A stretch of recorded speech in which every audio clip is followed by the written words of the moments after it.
बिस्मिल्लाहिर्रहमानिर्रहीम। आज जो अज़ाब इलाही पूरी दुनिया में अल्लाह ताला की नाफरमानी, दौलत और जायदाद से मोहब्बत करने की सूरत में नाजिल हो चुका है, हर फर्द तौबा तौबा कर रहा है, क्योंकि हमारा शेवा बन चुका है कि जब हम पर इनफरादी या इज्तमाई आफत नाजिल होती है तो हम खुदा से तौबा करते हैं। जब परेशानी ख़त्म हो जाती है तो फिर वही खुद गर्जी की ज़िंदगी शुरू कर देते हैं। किसी के काम आना और बस दौलत आ जाए तो हर एक को अपने से कमतर तसव्वुर करना। गर्ज के ना खुदा से सच्ची मोहब्बत, ना उसकी मखलूक से मोहब्बत, सिर्फ अपनी ज़ात और अपनी औलाद से मोहब्बत करते हैं। लेकिन वो लोग जो खुदा और उसकी मखलूक से मोहब्बत करें, खुदा भी उसको हर अज़ाब इलाही से महफूज रखता है।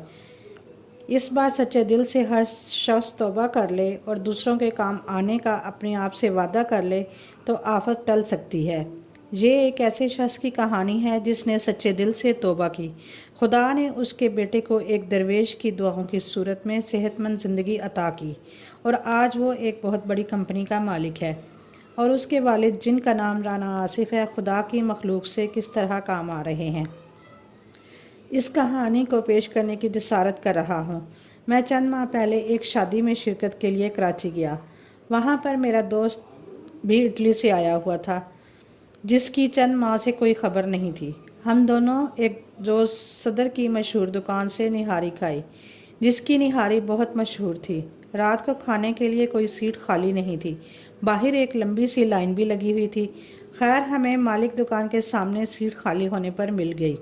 हालांकि बहुत ज़्यादा रेट थे, लेकिन लोगों के पास पैसा अपनी ज़ात पर खर्च करने के लिए है, लेकिन किसी गरीब को एक वक्त खाना खिलाने के लिए नहीं।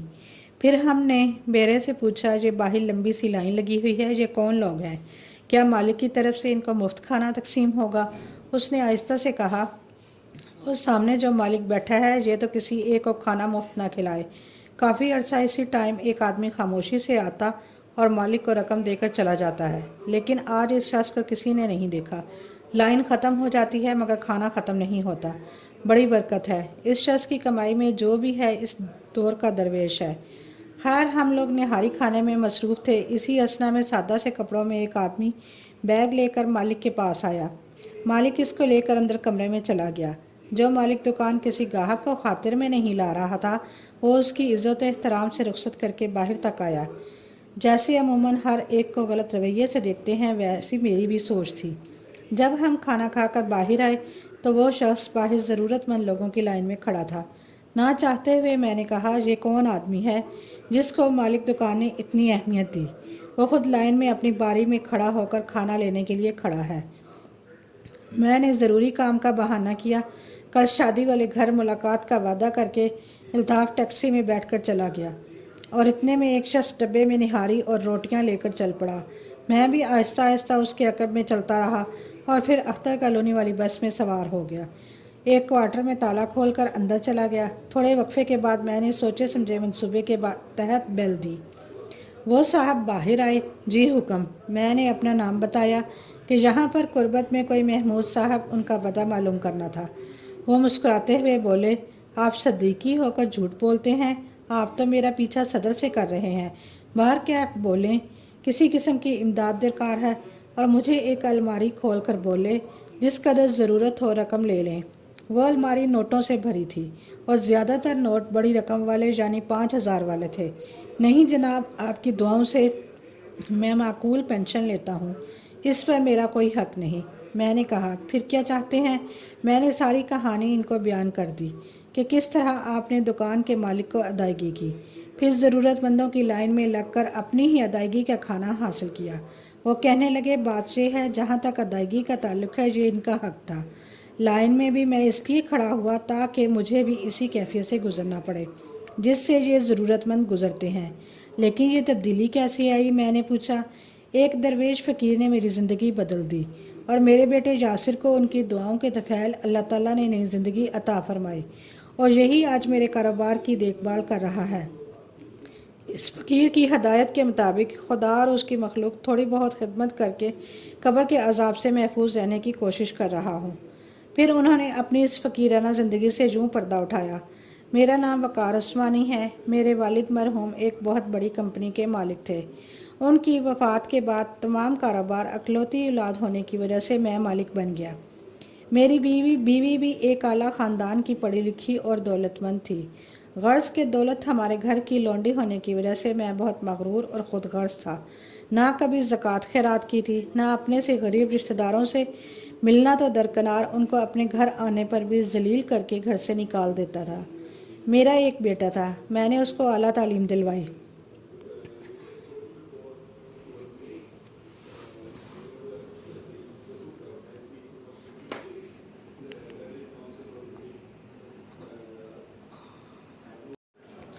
لیکن اچانک اس کو ایک دم عجیب بیماری لگ گئی۔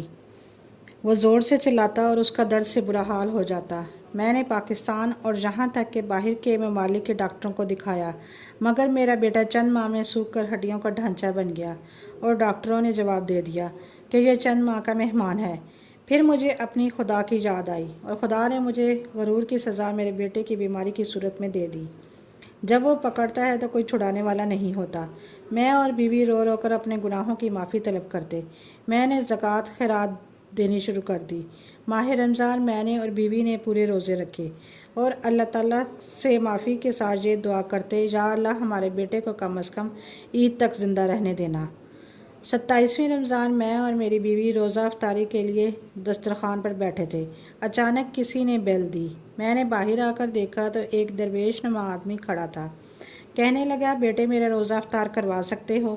میں نے عزت احترام سے ان کو دسترخوان پر لے آیا۔ روزہ کھولنے میں دیر تھی۔ اچانک میرے بیٹے نے زور زور سے چلانا شروع کر دیا اور رونے لگا۔ ہمیں لگا شاید اس کا وقت قریب آ گیا ہے۔ میں اور میری بیوی دیوانہ وار روتے ہوئے اس کے کمرے میں داخل ہوئے اور وہ درویش آدمی بولا، حوصلہ کرو، اللہ تعالیٰ پر بھروسہ رکھو، کچھ نہیں ہوگا، آپ لوگ باہر جائیں۔ ہم دونوں میاں بیوی روتے ہوئے باہر آ گئے۔ آوازیں آنی بند ہو چکی تھیں۔ تھوڑی دیر بعد مسجد سے اذان کی آواز آئی، اللہ اکبر، اللہ اکبر۔ ہم نے روزہ افطار کیا۔ پھر ہم دونوں حضرات قریبی مسجد میں نماز پڑھ کر واپس آئے تو میری بیوی، جو چند لمحے پہلے رو رو کر پاگل ہو رہی تھی، خوشی سے درویش کے پاؤں میں گر پڑی۔ عثمانی صاحب کی دعاؤں کے طفیل ہمارا بیٹا ٹھیک ہو گیا تھا۔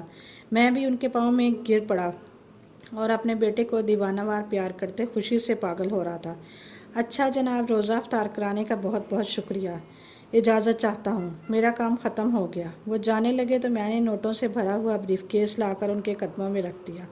میری طرف سے آپ کو نذرانہ ہے۔ انہوں نے انکار کر دیا اور کہا، یہی وہ چیز ہے جس نے تجھے غرور سے بھر دیا تھا۔ میں نے ہاتھ جوڑ کر معافی مانگی اور کہا، کوئی نصیحت تو کر دیں، خدا اور اس کی مخلوق سے محبت کرو، جاؤ ان کاغذ کے ٹکڑوں کو خدا کی راہ میں خرچ کرو۔ میں نے سارا کاروبار اپنے بیٹے یاسر کے حوالے کر دیا اور اس کوارٹر میں آ کر اپنی زندگی انسانیت کی خدمت کے لیے وقف کر دی۔